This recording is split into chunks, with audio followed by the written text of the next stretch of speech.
ጥናስልኝ 7 ሰዓት ሆኗል። ይህ የኢትዮጵያ ቴሌቪዥን ነው። አራት ማዕዘን ጀምሯል። አንተነ ደግፌ ነኝ። አበይት ነጥቦችን በቅድሚያ ነው።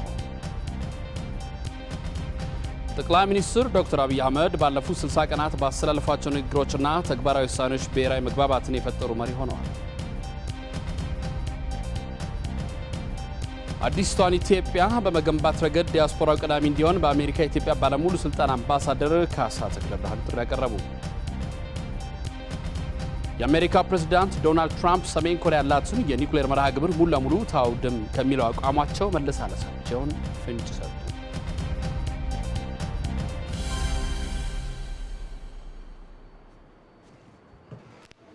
ተመልካቾቻችን ዛሬ ጠቅላይ ሚኒስትር ዶክተር አብይ አህመድ ወደ ስልጣን ከመጡ 60 ቀናት ሞልቷቸዋል። ይህን የተመለከቱ ዘገባዎችም በአራት ማዕዘናችን በስፋት ይዳሰሳል።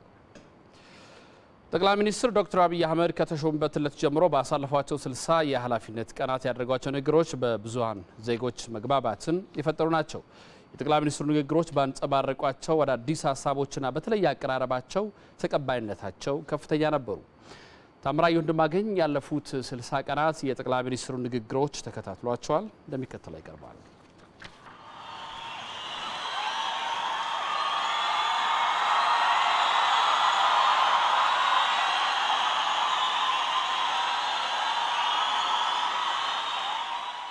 በዚህ ህዝባዊ ተቀባይነት ውስጥ የኢትዮጵያን ሁኔታ ከወራት በፊት ላስታወሰ በፖለቲካ ቀውስ ውስጥ የነበረች የፖለቲካ አቋሞች ሊታረቁ የሚችሉ በማይመስሉ ተቃርኖዎች ተወጥረው ስጋቶች ተስፋዎችን የበለጡበት ጊዜ ይታወሳል። ይሰማል። ከ60 ቀናት አስቀድሞ ዶክተር አብይ አህመድ በጠቅላይ ሚኒስትርነት ሲሾሙ ፖለቲከኞችም ህዝቡም አስቀድሞ የጠበቀው ንግግራቸውን ነው። የተጠበቀው የመጀመሪያ ንግግር በጽንፎች መካከል የተወጠረውን ፖለቲካ ያረገበ ቃላትን አሰማ። ኢትዮጵያ የሁላችን ሀገር የሁላችን ቤት ናት። በአንድ ሀገር ውስጥ የሐሳብ ልዩነት ይኖራል። የሐሳብ ልዩነት እርግማን አይደለም። ልዩነት እንዳለ ሆኖ መደማመጥና በመርህ ላይ ተመስርተን መግባባት ስንችል የሐሳብ ልዩነት በረከት ይዞልን ይመጣል። በሐሳብ ፍጭት ውስጥ መፍትሄ ይገኛል። በመተባበር ውስጥ ኃይል አለ። ስንደመር እንጠነክራለን። አንድነት የማይፈታው ችግር አይኖርም። ንግግራቸው ለብዙዎች ስጋት ውስጥ የነበረውን የኢትዮጵያዊነትን ህብረት በብሩህ ተስፋ ቀይሯል። በብዙነት ውስጥ በተሳሰረ አንድነት የኢትዮጵያውያንን የጋራ ስሜት ለማዋሃድ የማይረሱ ቃላት ነበሯቸው። ኢትዮጵያውያን ስንኖር ኢትዮጵያዊ፣ ስንሞት ደግሞ ኢትዮጵያ እንሆናለን። ጠቅላይ ሚኒስትሩ በ60 ቀናት የመሪነት ቆይታቸው ሀገራዊ አንድነት፣ ብሔራዊ መግባባት፣ የመሪዎች ልህቀት፣ ይቅርታ፣ የሴቶች ሚና፣ ያስተሳሰብ ለውጥ፣ የትምህርት ፖሊሲ ማሻሻያ፣ ሰብአዊነትና የዜጎች ክብር የንግግሮቻቸው ማጠንጠኛ ነበሩ። ኢትዮጵያ ያላት የሚያምር ሜዳ ሸንተረር አይደለም፣ ወንዝ አይደለም፣ ወርቅ አይደለም፣ ነዳጅ አይደለም። የኢትዮጵያ ትልቁ ሀብት ዜጎች ናቸው። ጠቅላይ ሚኒስትሩ ከግለሰብ ለሚጀምር የሀገር ለውጥ በመደመር ፍልስፍና የጋራ ውጤት እንደሚመጣ ለማስረጽ በመሪዎች ስብዕና ላይ ያተኮሩ ንግግሮቻቸውም ተቀባይነታቸው ከፍ ያለ ነው። ከተፎካካሪዎች ጋር ብቻ ሳይሆን የሚመሩትን መንግስት አሰራሮች የሞገቱባቸው ሐሳቦች ለተራማጅነታቸው ምልክት ሆኗል። ዴሊቨር የማያረግ ሰው በፍጹም አይቆይም። ይሄን ሁላችሁ ማወቅ አለባችሁ። በዴሊቨሪ ብቻ ነው ሰርቫይቭ የምናደርገው እንደ ጋራም እንደ ግልም። ጠቅላይ ሚኒስትሩ ለተፎካካሪ የፖለቲካ ፓርቲዎች ያደረጉት የመቀራረብ ጥሪ በተግባራዊ ውሳኔዎች የተደገፈ መሆኑ በብዙሃኑ ዘንድ በጎ ምላሾችን አስገኝቷል። ጠቅላይ ሚኒስትሩ ለሀገሪቱ ፖለቲካ የያዙት ራዕይም ለኢትዮጵያ በጎ የሚያስቡ ሁሉ ምኞት ነው። በተለያዩ ፓርቲዎች ጥላ ስር ተደራጅተን ብንንቀሳቀስም ከሁሉም በፊት ሰዎች ነን። ከሰውነት ቀጥሎም ኢትዮጵያውያን ነን። እነዚህ ንግግሮች ባለፉት 60 ቀናት በብዙዎች ተቀባይነትን ያገኙ፣ በተግባር ምስክርነት የታጀቡ፣ ዕውቀትም ልባዊነትም የታከለባቸው ሆነው አልፈዋል። አሁን በኢትዮጵያ ተስፋዎች ከስጋቶች በላይ ማንጸባረቅ ጀምረዋል። ኢትዮጵያ በልጆቿ ጥረት ታፍራ ተከብራና በልጽጋ ለዘላለም ትኖር። ፈጣሪ ኢትዮጵያና ሕዝቦቿን ይባርክ። አመሰግናለሁ።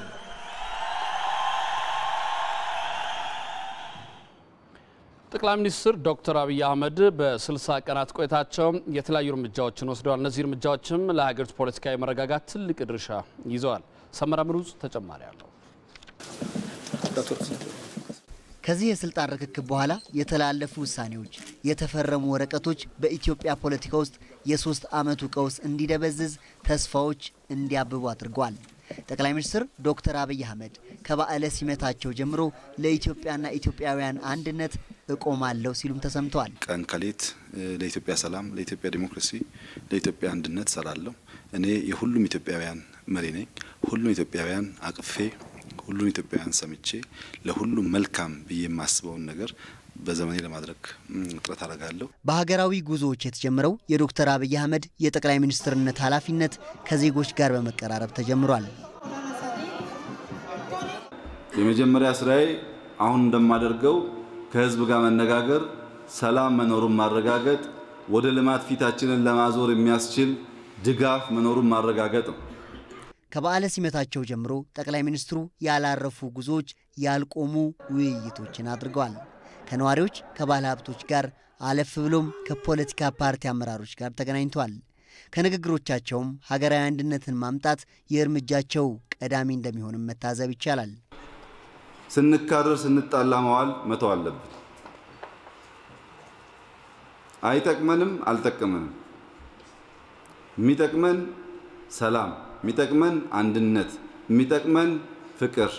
ምግብ ያጣን እንደሆነ ጥሬ እየቆረጠምንም ቢሆን መኖር ስለሚቻል፣ ፍቅር የሌለ እንደሆነ ቁርጥም ቀይወጥም ቢኖር አይበላም፣ ቢበላም ያማል።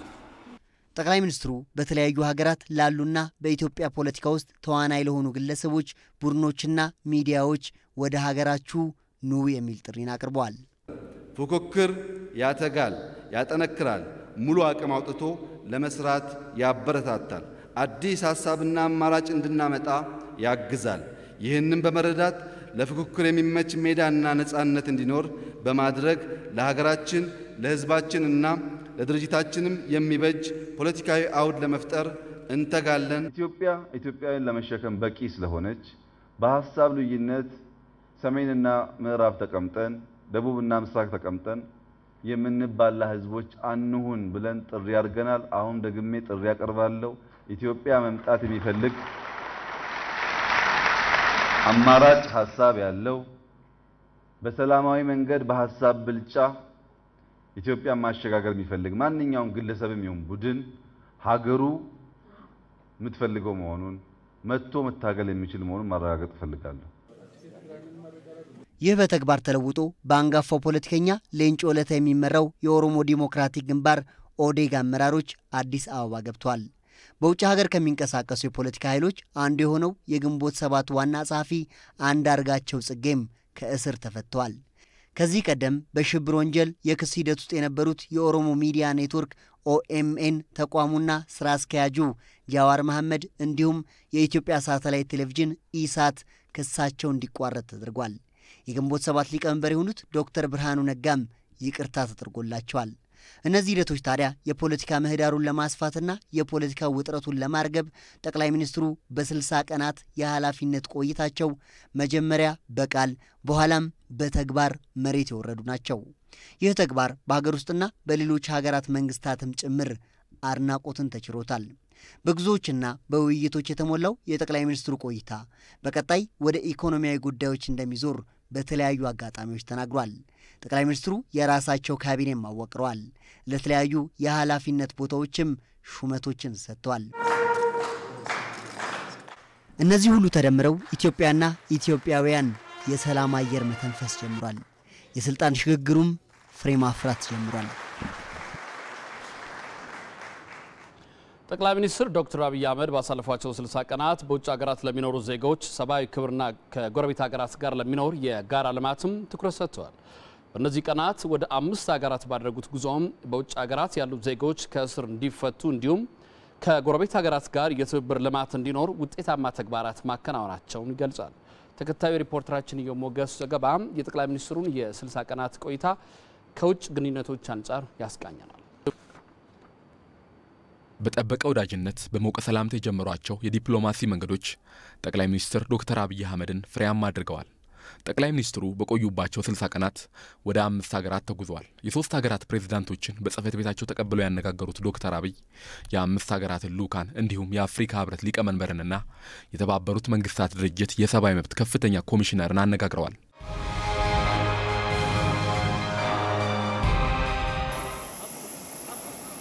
ዶክተር አብይ ጠቅላይ ሚኒስትር በሆኑ በ27ኛ ቀናቸው የመጀመሪያ የውጭ ሀገር ጉዟቸውን ወደ ጅቡቲ ነበር ያደረጉት። በዚያ ጉዟቸው ስኬታማ ተግባራትን ያከናወኑት ጠቅላይ ሚኒስትሩ ዘመናት ያስቆጠረውን የሁለቱን ሀገራት ግንኙነት ይበልጥ እንዲጠናከር ቁልፍ ሚና መጫወታቸው ይገለጻል። በቆይታቸው ሀገራቱ በጋራ ወደብ ለማልማት ከስምምነትም ደርሰዋል። ከዚህም ውጪ ኢትዮጵያና ጅቡቲ ያላቸው ማህበራዊና ኢኮኖሚያዊ ግንኙነት ይበልጥ እንዲጠናከር በአዲስ ስምምነቶች ከመግባባት ተደርሰዋል። ለስምምነቶቹ ስኬት የሁለቱ ሀገራት የጋራ ሚኒስትሮችም ኮሚቴ ተቋቁመዋል።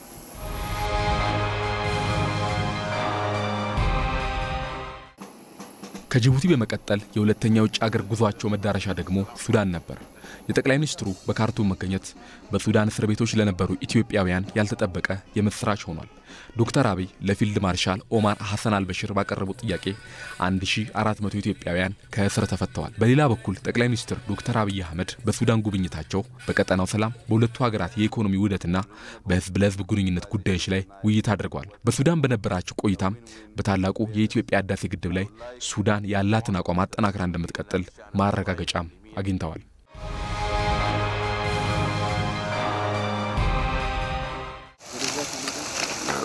የሱዳን ጉብኝታቸውን ካጠናቀቁ ከሁለት ቀናት በኋላ ወደ ኬንያም አምርቷል። በኬንያ ለፕሬዝዳንት ኡሁሩ ኬንያታ ባቀረቡት ጥያቄ መሰረት በአገሪቱ ያሉ ኢትዮጵያውያን እስረኞች ነፃ ወጥተዋል። በጠቅላይ ሚኒስትሩ ጉብኝት ወቅት የሁለቱን ሀገራት የኢኮኖሚ ትስስር ለማጠናከር የላሙ ወደብንና የኢትዮጵያና የኬንያ ሞያሌ ከተሞችን በጋራ በማልማት የኢኮኖሚ ቀጠና ለመመስረትም ተስማምተዋል። ከዚህም ውጪ ሀገራቱ በቀጠናው ያላቸውን ተጽዕኖ ፈጣሪነት በመጠቀም ለደቡብ ሱዳንና ለሶማሊያ ሰላም የሚያከናውኗቸውን ተግባራት ይበልጥ ለማጠናከር ፍቃዳቸው ሆኗል። ይህም ኢትዮጵያ ለአካባቢዋ ሰላምና መረጋጋት የምታደርገውን አስተዋጽኦ ዳግም ያረጋገጠችበት ነበር።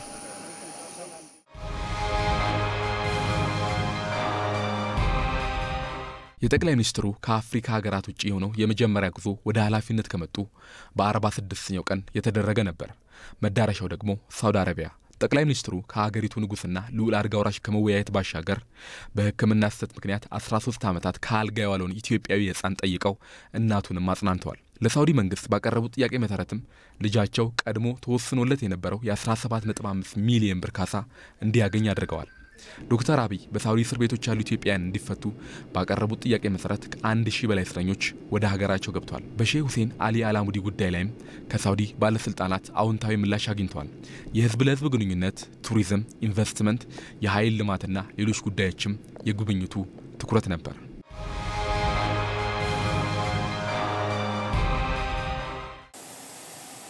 የዶክተር አብይ አምስተኛ የውጭ ሀገር ጉዞ መዳረሻ ደግሞ የተባበሩት አረብ ኤሚሬትስ ነበር።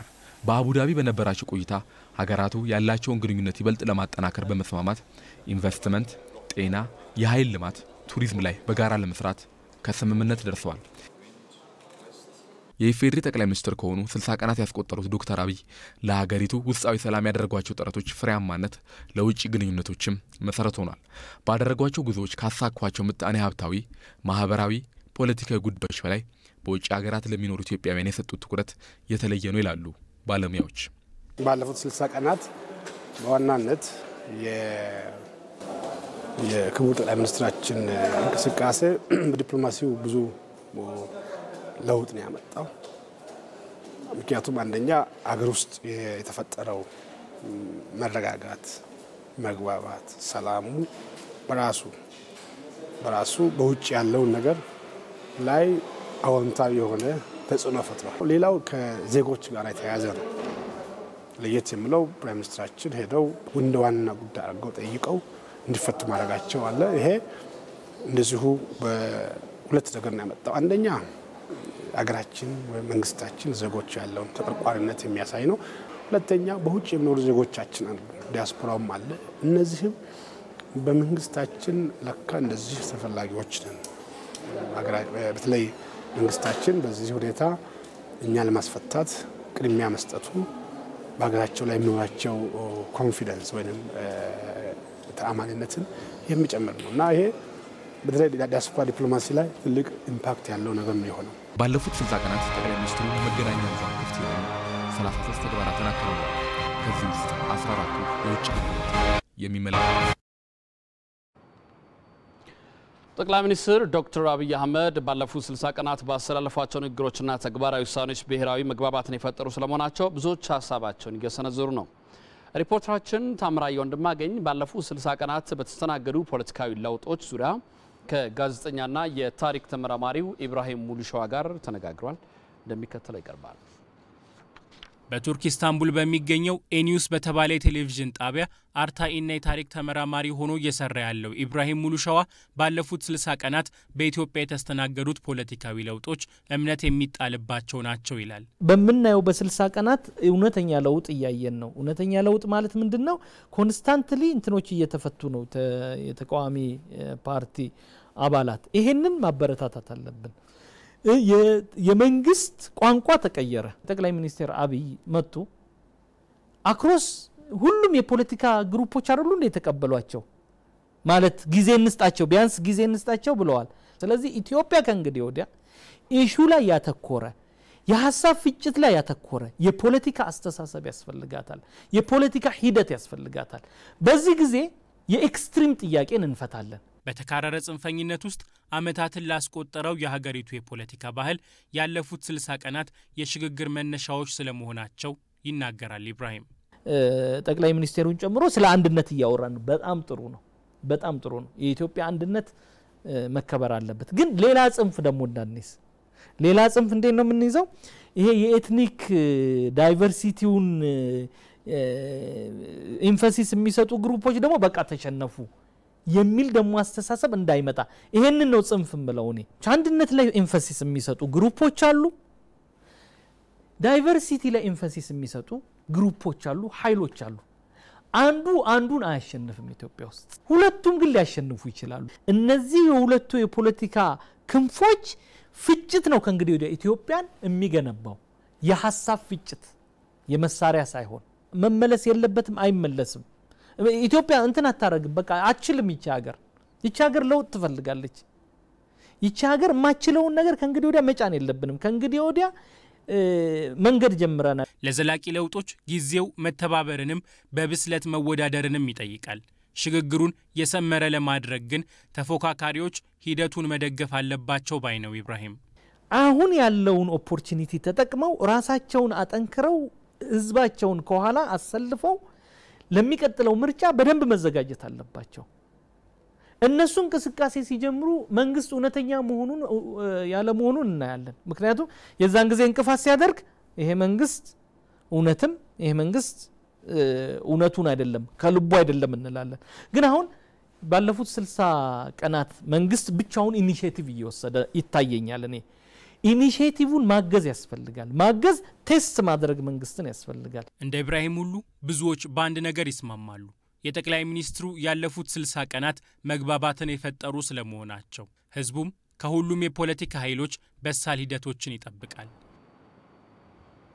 ተመልካቾቻችን የኢፌዴሪ ጠቅላይ ሚኒስትር ዶክተር አብይ አህመድ ወደ ስልጣን ከመጡ 60 ቀናት ሞልቷቸዋል። እስካሁን ያከናወኑት ተግባራት ምን ያህል ውጤታማና አመርቂ ነው በሚለው ላይ ጠንካራ ውይይት ተደርጓል። በዚህ በኢቲቪ በምሽት ዜና ፕሮግራማችን ላይ የምናቀርብ ይሆናል። እንድትከታተሉን ከወዲሁ እንጋብዛለን።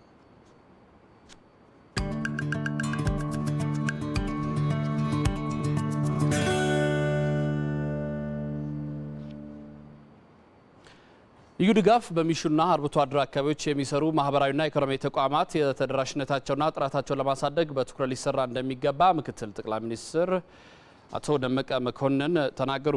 በምክትል ጠቅላይ ሚኒስትር የሚመራ የፌዴራል ልዩ ድጋፍ ቦርድ በ2010 በጀት ዓመት የ10 ወራት እቅድ አፈጻጸም እየገመገመ ይገኛል። በዚህ ጉዳይ ላይ ተጨማሪ መረጃ ላይ ደርሰን ተስፋዬ ለሜሳ በቀጥታ መስመር ላይ ይገኛል። ተስፋዬ እንዴት ውለሃል? እስቲ እንግዲህ አጠቃላይ በምክትል ጠቅላይ ሚኒስትሩ አቶ ደመቀ መኮንን የተመራው ልዑክ የዚህ የፌዴራል ልዩ ድጋፍ ቦርድ በ2010 በጀት ዓመት የ10 ወራት እቅድ አፈጻጸም ምን ይመስላል ብሎ ገመገመ? እስቲ ከሱን እናሳ። አመሰግናለሁ አንተነ እንግዲህ ከጧት ጀምሮ የቦርዱን የ2010 የ10 ወራት የሪፖርት የሚገመግም ጊዜ ተካሂዷል። በሪፖርቱ ላይ የተለያዩ ጉዳዮች ተነስተዋል። በጧት ወጃችንም እንደገለጽነው በተለይ ደግሞ ተበታትነው የሚኖሩ ህብረተሰቦችን በፍቃደኝነት ሰብስቦ የማህበራዊ የኢኮኖሚያዊ ተጠቃሚነታቸውን ለማረጋገጥ ብሎም ደግሞ ምርትና ምርታማነታቸውን ለማሳደግ የሚደረግ ድጋፍ ነው። እሱም በሚመለከት እንግዲህ ባለፉት 10 ወራት የተሰሩ ስራዎች አሉ። ላብነትም በተለይ በመሰረታዊ አገልግሎት በሚባሉት በጤና፣ በትምህርት፣ በመንገድና በተለያዩ ጉዳዮች ላይ የተሰሩ ስራዎች ሪፖርት ቀርቧል። ሪፖርቱ እንግዲህ እንደሚያሳየው በኢትዮጵያ ሶማሌ ክልል አለ፣ በአፋር፣ በጋምቤላና በቤኒሻንጉል ነው ሪፖርቱ እነሱን አካቶ ነው ሪፖርቱ የቀረበው። ለምሳሌ በኢትዮጵያ ሶማሌ ክልል ስናይ በመንደር የተሰባሰቡ ሰዎች መጠነኛ በሚባል ደረጃ ከፍ ሲባልም ደግሞ የኢትዮጵያ ሶማሌ ክልል ጠንካራ በሚባል ደረጃ በሪፖርቱ ላይ ተጠቅሷል። ላብነትም የጤና፣ የትምህርት፣ የንጹህ መጠጥ ውሃ አገልግሎት በመንደር ለተሰባሰቡት ሰዎች በበቂ ሁኔታ እያቀረበ መሆኑ በሪፖርቱ ተጠቅሷል። ይህ ስራ ደግሞ ለሌሎችም ታዳጊ ክልሎች ልዩ ድጋፍ ለሚሹ ክልሎች እንደ ምሳሌነት የሚሆን ነው በሚል ነው በሪፖርቱ ላይ የተጠቀሰው። የአፋር ክልልም ካለፈው 2009 ዓመተ ምህረት ጋር ሲነጻጸር ትንሽ ቀነስ ቢልም ለአርብቶ አደሮች በመንደር ለተሰባሰቡ አርብቶ አደሮች ለእንስሳቶቻቸው የንጹህ መጠጥ ውሃ በማቅረብ የመኖ ለእንስሳቶች የመኖ ድጋፍ በማድረግ ትምህርት ቤቶችንም በመገንባት ጤና ኬላዎችንም በመገንባት ከኢትዮጵያ ሶማሌ ክልል ቀጥሎ የተሻለ አፈጻጸም በሚል ገምግሟል። ነገር ግን በ2010 በተካሄደው የብሔር ብሔረሰቦች በዓል ምክንያት ከሱ ጋር በተያያዘ በ2010 ላይ ትንሽ ደከም ብሏል የሚል ሀሳብ ተነስቷል። በጋምቤላና በቤኒሻንጉል ያለው ግን ሪፖርቱ በጣም ዝቅተኛ አፈጻጸም ያስመዘገቡ ነው በሚል ነው የሪፖርቱ የጠቀሳቸው። ለምሳሌ የመንገድ ችግር አለ። በተለይ ደግሞ በጋምቤላ ክልል ትምህርት ቤት የሌለባቸው አካባቢዎች አሉ። በጣም ብዙ ኪሎ ሜትር ሄደው ነው ህጻናቶች የሚማሩት። በኑዌር ዞን ደግሞ በተለይ ምንም መብራት እስካሁን አለመኖሩ ደግሞ ችግሩን አባብሶታል። የፕላዝማ አገልግሎት በፕላዝማ የሚካሄደው የትምህርት አይነት ባለመኖሩ ምክንያት ከሌሎች ክልሎችና ከሌሎች አካባቢዎች ጋር እዛ የሚኖሩ ህጻናት ተማሪዎች መወዳደር አልቻሉም። ስለዚህ የመብራት ችግር በጣም በከፍተኛ ሁኔታ በጋምቤላና በቤኒሻንጉል ክልሎች ተነስተዋል። በተለይ ደግሞ የመንገድ ፕሮጀክቶች መጓተታቸው የመንግስት የፌዴራል መንግስት የሚያሰራቸው ትላልቅ ፕሮጀክቶች አሉ። ከነሱ ጋር ግንባታ እየተጓተተ በመሆኑ የተለያዩ ቅሬታዎች እየተነሱ ነው። በአጠቃላይ ግን ምክትል ጠቅላይ ሚኒስትር ደመቀ መኮንን ባሳሰቡበት ወቅት ሰዎች ከመንደር ከተሰባሰቡ በኋላ የሚያገኙት ጥቅም አለ። የጤና፣ የትምህርትና የንጹህ መጠጥ ውሃ አገልግሎት እነዚህ ከመሰባሰባቸውም በፊት ከተሰባሰቡም በኋላ እነዚህ ላይ ትኩረት ሊደረግ ይገባል የሚል አስተያየት ሰጥተዋል። እኔ እዚህ ላይ ላብቃ። አሁን ምሳ ላይ ወጥተዋል። በቀን ሲመለሱ ደግሞ አሁን ባነሳዋቸው ችግሮችና ሀሳቦች ላይ ምን አይነት መፍትሄ ይሰነዘራል፣ ምን አይነት መፍትሄ ይገኛል የሚሉ ጉዳዮች ይነሳሉ ተብሎ ይጠበቃል። በቀጣይ ደግሞ በ2011 በጀት ዓመት ምን መሰራት አለበት የሚሉ ርዕሰ ጉዳዮች ይነሳሉ። አንተነ አመሰግናለሁ። ተስፋዬ ለሜሳ ላደረስከው መረጃ።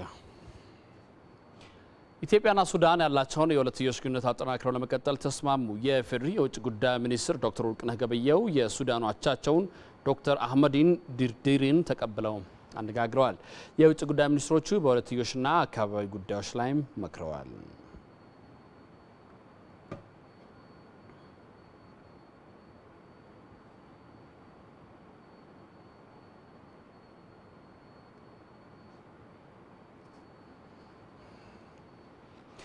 በዚህ ጉዳይ ላይ ተጨማሪ መረጃ እንዲሰጠን ሪፖርተራችን አማኑኤል ገብረመድህን እዚህ ስቱዲዮ ይገኛል። አማኑኤል እንዴት ነህ? እንደምን ዋልክ? ደህና ይመስገን። ያው ኢትዮጵያና ሱዳን የቆየ ግንኙነት እንዳላቸው በጣም ይታወቃል። ምናልባት እነኚህ አዲሱ የሱዳኑ አቻቸው ወይም የውጭ ጉዳይ ሚኒስትር ዶክተር አህመድ ዲርዲሪን አዲስ ስለሆኑ ወደ ኢትዮጵያ መምጣታቸው በግንኙነታቸው ላይ ምን አዲስ ነገር ይጨምራል?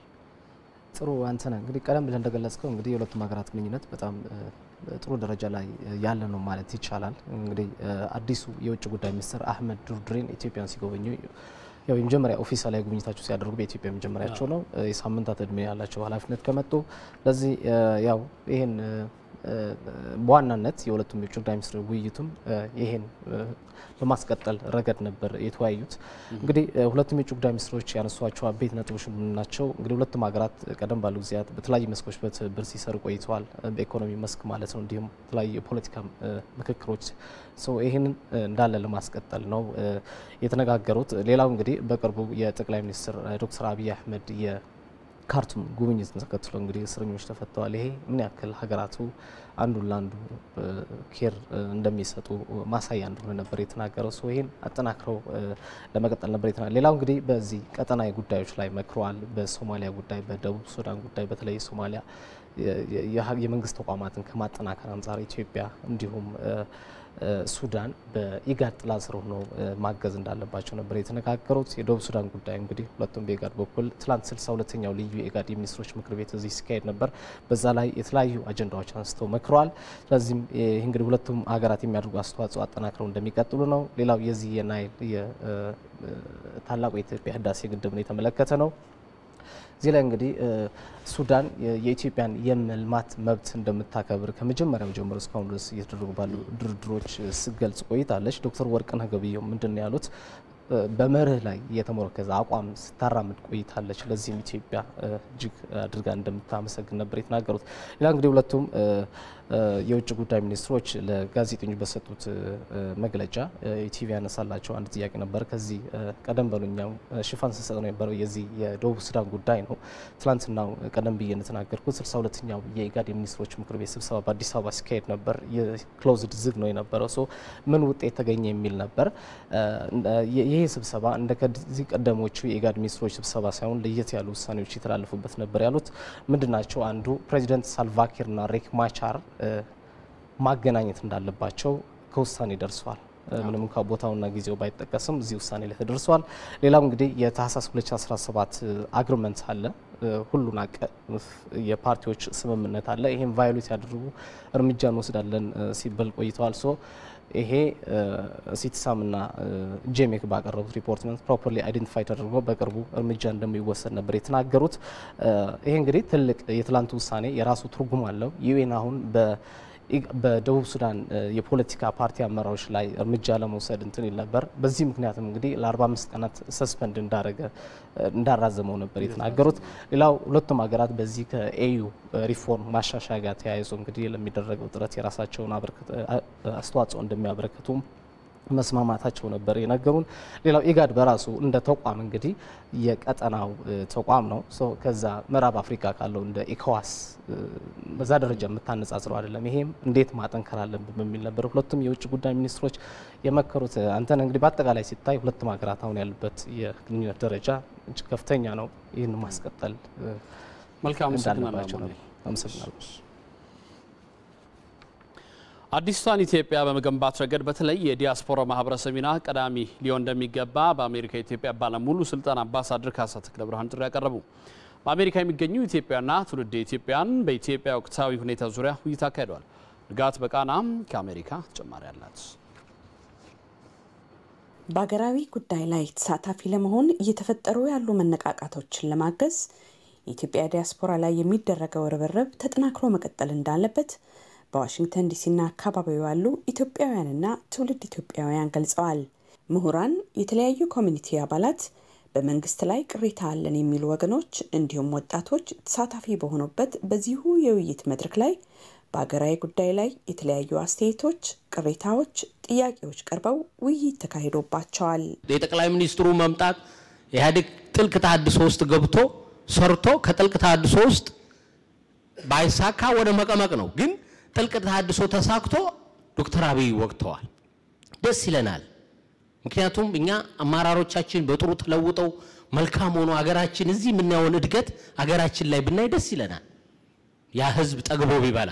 ስለዚህ አሁንም ቢሆን አመልካም አስተዳደር አለና ግቡ ስንላቸው ነገ እነዚህ ያሉ ወንድሞቼ አዲስ አበባ አስተዳደር ያለውን ችግር ሳንፈታ እዛ ውስጥ ያሉት ሙሰኞች ምን ያህል ኔትወርክ እንዳላቸው ምን ያህል ያ ሳይፈታ እነዚህም ወንድሞች ገብተው እንዲጎዱ አልፈልግም ይስተካከል ነው በኢትዮጵያ እየተከናወኑ ላሉ ስራዎች እውቅና ልንሰጥ ይገባል ወጣቱን ለስራ ለኃላፊነት ለአመራር ለማብቃት ሰፊ ስራ ሊሰራም ይገባል እንዲሁም በአገር ቤት በሚኒስትር ደረጃ የዲያስፖራ ተቋም ቢቋቋምልን መልካም ነው የሚሉ አስተያየቶችና ጥያቄዎች ላይ ብዙዎች አጽንኦት ሰጥተው ተናግረዋል ለምሳሌ ዲያስፖራ እንዴት ኢንጌጅ እናድርግ ለምለው በኔ አስተያየት ቅድም እንደተባለው እንደው በሚኒስትር ደረጃው እንኳን ቢሆን ኢኒሺየቲቭ ቢኖር ጥሩ ነው በኢትዮጵያ ለምን ከዲያስፖራ የሚገኘው ሪሚታንስ ለምሳሌ እስከ $4 ቢሊዮን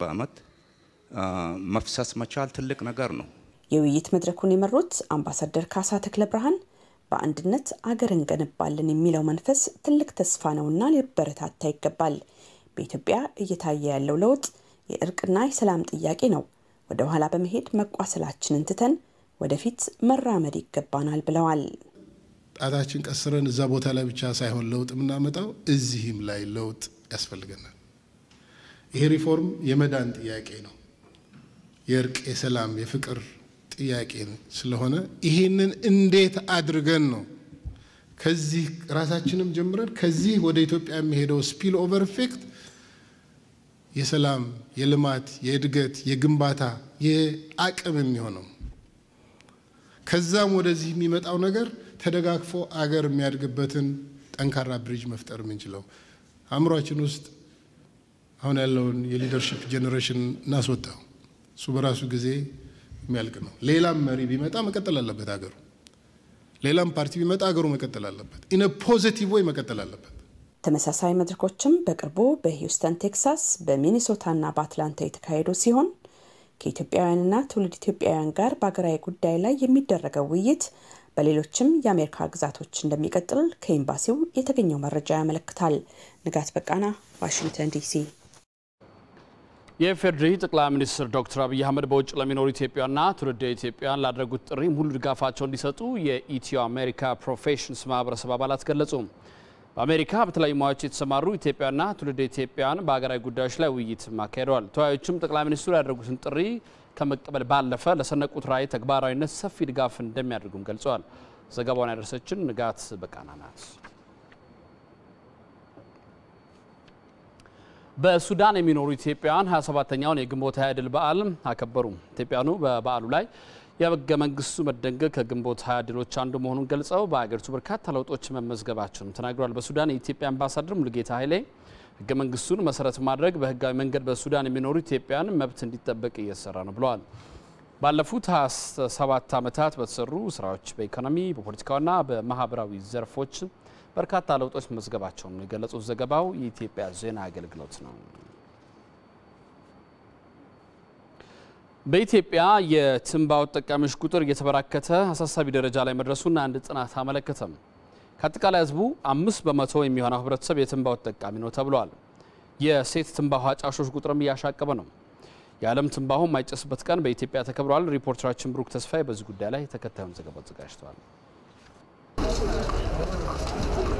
በጥቁር አንበሳ አጠቃላይ ስፔሻላይዝድ ሪፈራል ሆስፒታል ለህክምና መጥተው ያገኘናቸው ማንነታቸው እንዲጠቀስ ያልፈለጉ የጎልማሳነትን የእድሜ ድልድይ እየተሻገሩ ያሉ እኚህ ሰው ላለፉት 20 ዓመታት ሲጋራን በየዕለቱ ፓኮን ባፋቸው ስበውታል ይሁን እንጂ ለልብ ህመም የተዳረጉት ሰው ከሲጋራ ሱስ መላቀቅ የመግባቱን ያህል ቀላል አለመሆኑን አጫውተውኛል እንግዲህ በትክክለኛው ተዝባይለኝም ላለፉት 20 ዓመታት ማጨሴን አስታውሳለሁ በቀን እስከ 1 ተባልኮ አካባቢ ነው ማጨሰው ጤናም ጋር የተያዙ ጉዳቶች ስላሉት እንደ መግባቱ መውጣቱ ግን ቀላል አልሆነ ብዙ ሰዎች ግን ከልብ ህመም ጋር በተያያዘ ሲጋራ ትልቅ ድርሻ እንዳለው ወይም አንዱ ምንጭ ሆናል ተብሎ እንደሚገመት ይገልጻሉ ምናልባትም የማጨሴ ውጤት ሊሆን ይችላል በጥቁር አንበሳ አጠቃላይ ስፔሻላይዝድ ሪፈራል ሆስፒታል የውስጥ ደዌ የሳንባና የጽኑ ህሙማን ስፔሻሊስት የሆኑት ዶክተር አስቻለው ወርቁ ትንባውን ማጨስ በተለይ ለህክምናው ዘርፍ ፈታኝ ለሆኑ ካንሰርና ለሌሎች የጤና ችግሮች እንደሚዳርግ አሳስበዋል የሳምባ ካንሰር ያመጣል። የመተንፈሻ ቱቦዎች ወይንም የአፍና የጉሮሮ ካንሰርን ያመጣል። እንዲሁም ከአንጀት ጋር የተገናኘው ካንሰሮችን ያመጣልና ሌሎችም ተመሳሳይ የሆኑ ችግሮችን ያመጣል። ከልብ ጋር በተገናኘ ደግሞ ስንሄድ የልብ የደም ዝውውር የደም ስር መጥበብን የአተሮስክለሮቲክ ዲዚዝ የሚባል ይህም ከኮሌስትሮልና ሌላ የደም ስር ውስጥ ተጠራቅሞ ወደ ልብ የሚሄደው የደም ስር ተቋርጦ ለልብ በሽታ የሚያጋልጥ ህመም አለ። ይህን ህመም ሲጋራ ማጨስ አብሮ ያባብሰዋል። የኢትዮጵያ ህብረተሰብ ጤና ኢንስቲትዩት ከኢትዮጵያ የምግብ መድኃኒትና ጤና ክብካቤ አስተዳደር ቁጥጥር ባለስልጣንና ከተለያዩ ባለድርሻ አካላት ጋር በመሆን የዓለም አቀፍ የአዋቂዎች የትንባሆ ዳሰሳ ጥናትን በኢትዮጵያ አካሂደዋል። በጥናቱ መሰረትም የአጫሾች ቁጥር እየጨመረ መሆኑን የጥናቱ አስተባባሪ አቶ ሲሳይ ደርሶ ይናገራል። በጥናቱ መሰረት እድሜያቸው ከ15 እስከ መጨረሻው ያለውን ጥናት ህብረተሰብ ያካታል። በዚህ ጥናት መሰረት ወደ 5% የሚሆነው ህብረተሰብ በአሁኑ ጊዜ ትንባሆ በመጠቀም ላይ ይገኛል። በቁጥር ደረጃ ስናየው ወደ 3.4 ሚሊዮን ህዝብ ነው ያለው። ይሄ ማለት ከሌሎች ሀገር ህብረተሰብ ቁጥር ስታየው የአንድ ሀገር ፖፑሌሽን ሊሆን ይችላል የአጫሽ ቁጥር። የሴቶች የአጫሽነት መጠን ቁጥሩ እየጨመረ መሆኑን በጥናቱ መታወቁን አቶ ሲሳይ ይገልጻል። የሴቶቹ እንግዲህ የአጫሽነት መጠን ስናይ በጥቅሉ ትንባሆ የሚጠቀሙ ሴቶች ቁጥር 1.8 ይሆናል። ከዚህ ውስጥ የሚጨስ ሲጋራ የሚጠቀሙት 1.2% ናቸው። ለምሳሌ ዲኤችኤስ የምንለውን የሀገራችን የሄልዝ ዲሞግራፊ ሰርቬይን ስናይ በ2011 በፈረንጆች ወደ 35 ሴቶች ብቻ ናቸው በጥናቱ የተገኙት በቁጥር ፐርሰንትም የማይሞሉ ማለት ነው። በዚህ ጥናት ግን እድሜያቸው ከ15 ዓመት እስከ መጨረሻው ስናገኝ ወደ 1.2 ነው። እንግዲህ ቁጥሩ በጣም እየጨመረ ነው የሚሄደው ማለት ነው። ስለዚህ ሴቶች ተጠቃሚ ሆኑ ማለት የማህበረሰቡን ጉዳት ነው ማሰብ። ሴቶች ብዙ ጊዜ ከልጆች ጋር ያሳልፋሉ። ማህበራዊ ኃላፊነታቸውን ብዙ ስለሆነ ከዛ ተያይዞ የሴቶች ተጎጂነት እየጨመረ ይመጣል ማለት ነው። ለችግሩ መስፋት መንግስት የወጡ ህጎችንና አዋጆችን በአግባቡ አለማስፈጸሙ በዋናነት መንስኤ ነው ተብሏል።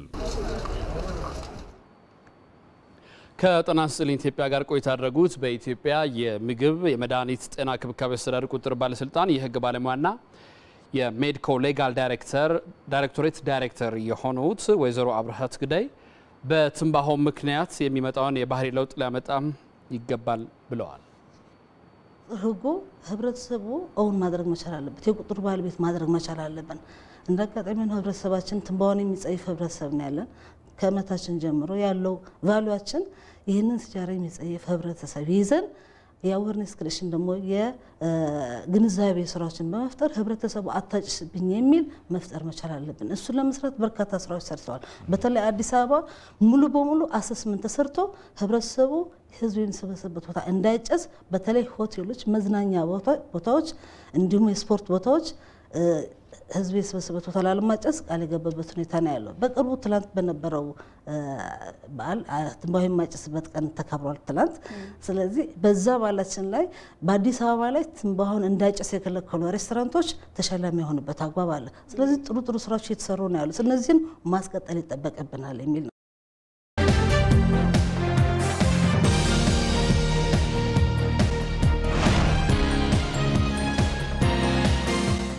አንድ ሀገር ሊለወጥም ሊያድግም ሊሻሻልም የሚችለው በትክክል ሐሳብን የመግለጽና መረዳት ሲኖር፣ ይሄኛው በጣም ብዙ ወጣቶችን ያነሳሳል። ወሬውም ንግግሩም ትኩረት አቅጣጫውንም ይለውጣል። የምርምር ሙያዊ እርዳታ የምክር ያስፈልጋል። ምክንያቱም ማንኛውም ነገር ከሐሳብ ነው የሚጀምረው። ለየት ያሉ ሐሳቦች መጥተዋል። በጣም ወጣ ያሉ ከባህላችን እና ቻሌንጅ እንዲያደርጉን ፈልጋለሁ። ወይ አዲስ ሐሳብ መሆን አለበት እስካሁን ድረስ የማናቀው፣ ወይ ደግሞ በመናቀው ላይ ቫልዩ አድ አድርገው አሻሽለው እሱን ራሱ ኢምፕሩቭ አድርገው የቀረበ መሆን መቻል አለበት። ምርጥ አይዲያ አለ። ደግሞ ዘአዘር ሳይድ ደግሞ በሌላኛው ሳይድ ደግሞ ስንሄድ ኖርማል ዴይ ቱ ዴይ በመናየው ያልተለየ ነገር ደግሞ አለ።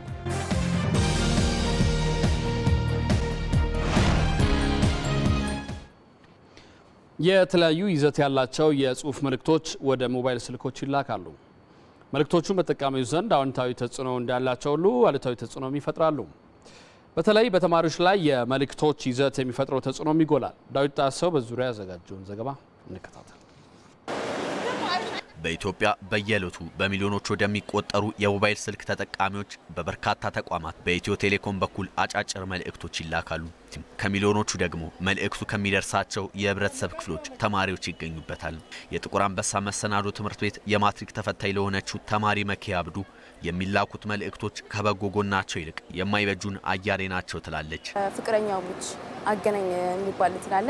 ሁለተኛ ነገር ደግሞ የዛሬ ቀኖት ከፋ ነው ያኮርፋሉ ቀኖት እንዲህ አይደለም ብሎ የሚል ቴክስትም አለ ይመስለኛል 5331 ነው እሱ እና ብቻ ብዙ ቴክስቶች ይላኩልናል እና እኔም ከነሱ አንፃር አንዳንዴ ሳስባቸው የ8331 ሲላክ ለምሳሌ ዛሬ ቀኖት ደስ አይልና ያኮርፋሉ ያለቅሳሉ የሚል ነገር ሲደርሰኝ እኔም ያን ነገር ትንብዬ የዛን ቀን እኔ እውነቱን ውሸት አላቅም ግን የሚሰማኝ ነገር አለ።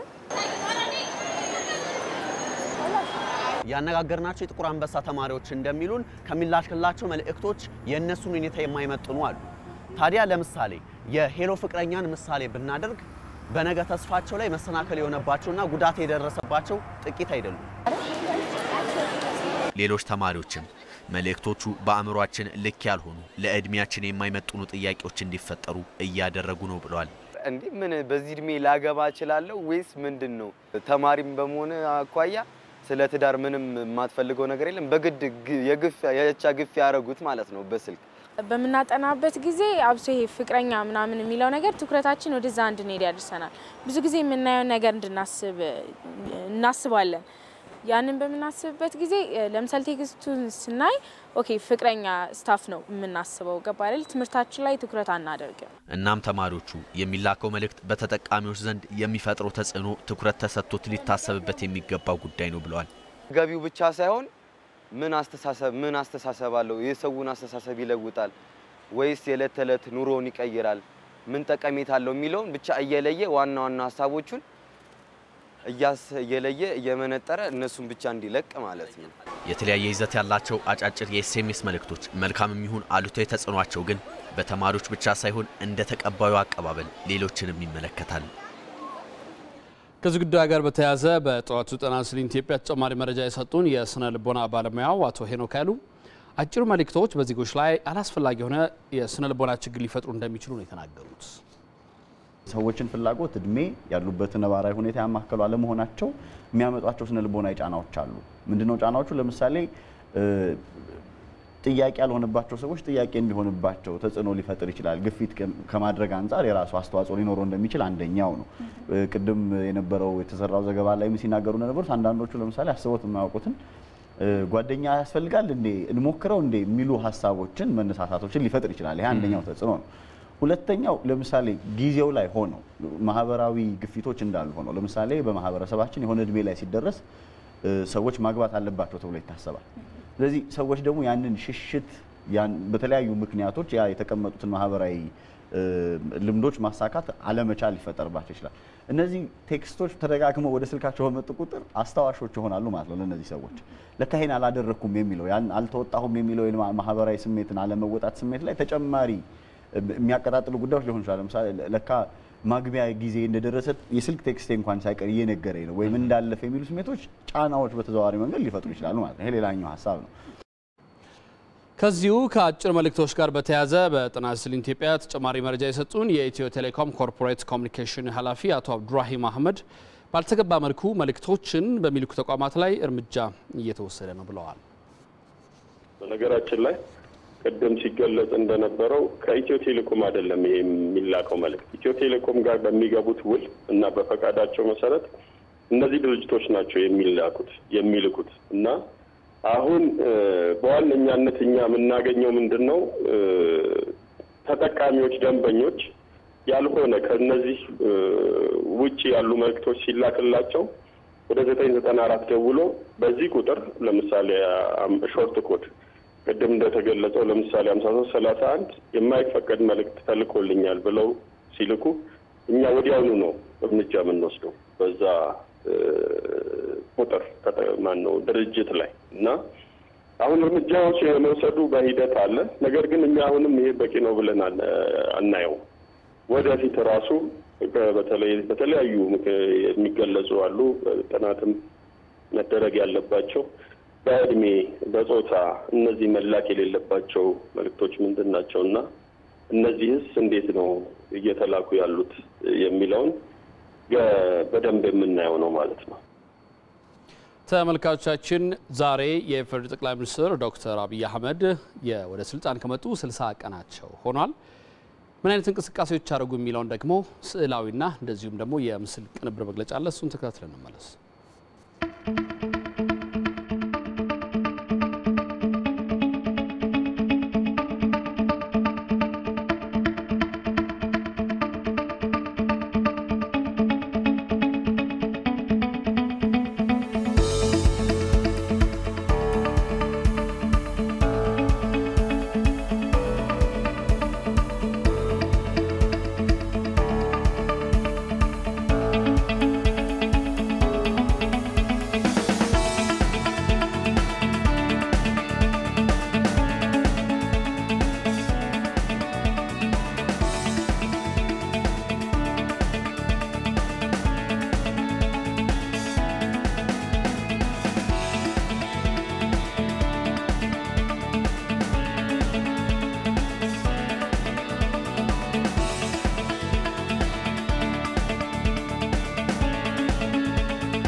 የአሜሪካ ፕሬዝዳንት ዶናልድ ትራምፕ ሰሜን ኮሪያ ያላትን የኒውክሌር መርሃ ግብር ከአንድ ስብሰባ በኋላ ሙሉ በሙሉ ታውድም ከሚለው አቋማቸው መለሳለሳቸውን ፍንጭ እየሰጡ ነው። የሰሜን ኮሪያ መሪ ኪም ጆንግ ኦን ደግሞ የሰሜን ኮሪያና የአሜሪካ ግንኙነትን ማሻሻልም ሆነ የኮሪያ ልሳነ ምድርን ከኒውክሌር ነፃ ማድረጉ በሂደት እንደሚከናወን ያላቸውን ተስፋ ገልጸዋል። በሲንጋፖር በአሜሪካ ፕሬዝዳንት ዶናልድ ትራምፕና በሰሜን ኮሪያ መሪ ኪም ጆንግ ኦን መካከል ሊካሄድ የሚችለውን ስብሰባ እውን እንዲሆን በተለያዩ ከተሞች እየተካሄዱ ያሉ የቅድመ ስብሰባ ውይይቶችን አዎንታዊ ናቸው ተብሏል። ሰለሞን ገዳ ተጨማሪ አለው። በአሜሪካ ፕሬዝዳንት ዶናልድ ትራምፕና በሰሜን ኮሪያ መሪ ኪም ጆንጉን መካከል ሊካሄድ በሚችለው ስብሰባ ላይ ትኩረት አድርገው ከሰሜን ኮሪያ የሰራተኞች ፓርቲ ምክትል ሊቀመንበር ኪም ዮንግ ቾል ጋር ያደረጉት ውይይት ጥሩና መግባባት የሰፈነበት እንደነበር የአሜሪካ የውጭ ጉዳይ ሚኒስትር ማይክ ፖምፒዮ ገልጸዋል። ሂደቱ ከባድ ነበር ያሉት የውጭ ጉዳይ ሚኒስትር ፖምፒዮ አሁንም በውይይት ሊፈቱ የሚገባቸው ነጥቦች መኖራቸውን አመልክተዋል። ከኒውዮርክ በተጨማሪ ሰሜን ኮሪያ ከደቡብ ኮሪያ በሚለየው የፓንሙጀንግ የእርቀ ሰላም መንደር እየተካሄደ ያለው ውይይትና በሲንጋፖር እየተከናወነ ያለው ዝግጅት በመልካም ሁኔታ ላይ ይገኛልም ብሏል። የሰሜን ኮሪያ ሰራተኞች ፓርቲ ምክትል ሊቀመንበር ኪም ዮንግ ቾል ወደ ዋሽንግተን በማቅናት ለፕሬዝዳንት ዶናልድ ትራምፕ ከሰሜን ኮሪያ መሪ ኪም ጆንጉን የተላከ ደብዳቤ እንደሚሰጡም ፖምፒዮ ጠቁመዋል። በዋሽንግተንና ፒዮንግያንግ መካከል ያለው የሻከረ ያሉት ግንኙነት ለማሻሻልና ሁለቱንም ተጠቃሚ ለማድረግ የተገኘውን አጋጣሚ ለመጠቀም በሚቻልበት ነጥብ ላይ መወያየታቸውን የአሜሪካ የውጭ ጉዳይ ሚኒስትር ማይክ ፖምፒዮ ተናግረዋል። የታቀደውና ለሁለቱም መሪዎች ታሪካዊ የሆነው ስብሰባ አሜሪካና ሰሜን ኮሪያን ወደ አዲስ የሰላምና የብልጽግና ምዕራፍ የሚያሸጋግራቸው በመሆኑ ሁለታችንንም ከዚህ ቀደም የገጠሙን ውጣ ውረዶች የትኛውን ያህል አዳጋች ቢሆኑ ይህ እድል መባከን የለበትም። የሰሜን ኮሪያ ማዕከላዊ ቴሌቪዥን ጣቢያ የሀገሪቱ መሪ ኪም ጆንጉን የኮሪያ ልሳነ ምድርን ከኒኩሌር ጦር መሳሪያ ነፃ ለማድረግ የያዙት አቋም የማይናወጥ መሆኑን በድጋሚ ማረጋገጣቸውን ዘግቧል። የሩሲያ የውጭ ጉዳይ ሚኒስትር ሰርጌይ ላቭሮቭን ባነጋገሩበት ወቅት ኪም የሰሜን ኮሪያና የአሜሪካ ግንኙነትን ለማሻሻልም ሆነ የኮሪያ ልሳነ ምድርን ከኒኩሌር ነፃ ማድረጉ በሂደት እንደሚከናወን ያላቸውን ተስፋ ገልጸዋል። የአሜሪካ ፕሬዝዳንት ዶናልድ ትራምፕ ሰሜን ኮሪያ ያላትን የኒኩሌር መርሃ ግብር ከአንድ ስብሰባ በኋላ ሙሉ ለሙሉ ታውድም ከሚለው አቋማቸው መለሳለሳቸውን የሮይተርስ ዘገባ አመልክቷል። ከሰሜን ኮሪያ ከፍተኛ ባለስልጣናት ጋር በተለያዩ ከተሞች እየተካሄዱ ያሉ ውይይቶች አዎንታዊ ውጤት እያሳዩ መሆናቸውንም ትራምፕ ገልጸዋል። ሁሉም ነገር በአንድ ጀንበር እውን አይሆንም ያሉት የአሜሪካ ፕሬዝዳንት ዶናልድ ትራምፕ በሂደት ሰሜን ኮሪያን ኒኩሌር የማስፈታቱን መንገድ እንደሚከተሉ ፍንጭ ሰጥተዋል።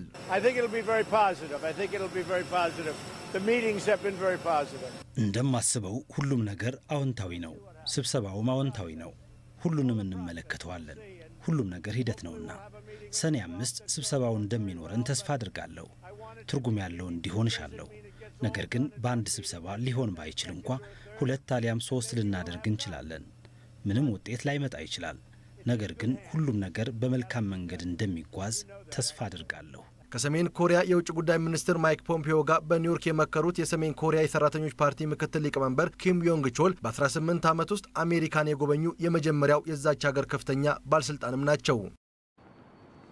ዛሬን ጨምሮ በቀጣይ ቀናት ስለሚኖረው የአየር ሁኔታ ትንበያ ተከታትለን እንመለስ።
ካፍታ ቆይታ በኋላ አራት ማዕዘን ከኢትዮጵያ ቴሌቪዥን ይቀጥላል። አሁንም አብራችሁን ቆዩ።